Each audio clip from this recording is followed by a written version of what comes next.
Guys আমি MRL এফ40 আজকে কিন্তু আমরা খেলছিলাম এমআরএনএক্স এর সাথে কাস্টম ম্যাচের মধ্যে কি কি ঘটে তোমরা দেখো। বাংলাদেশের মোস্ট পপুলার হেডশট কিলারকে আমি এখানে একটা ওয়ান ট্যাপ মেরে কিন্তু শোয়াই দিলাম। এইসব কিন্তু আমার কাছে কোনো বিষয়ই না। দ্বিতীয় রাউন্ডও আমি কিন্তু তার একইভাবে একটা ওয়ান ট্যাপ মেরে তাকে হারিয়ে দিলাম। 3 নম্বর রাউন্ডে দেখো কি হয়। 3 নম্বর রাউন্ডেও কিন্তু আমি তার মেরে দিই।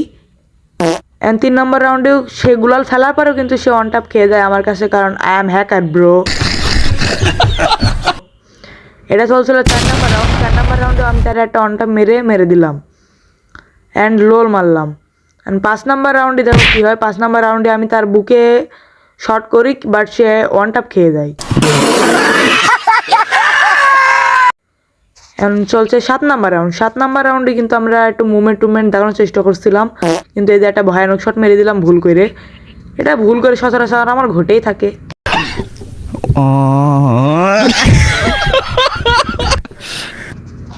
এখন লাস্ট রাউন্ডে দেখা যাক আমি কি নিলে তাকে দিতে পারবো। Oh my god what is this bro, I am fucking man.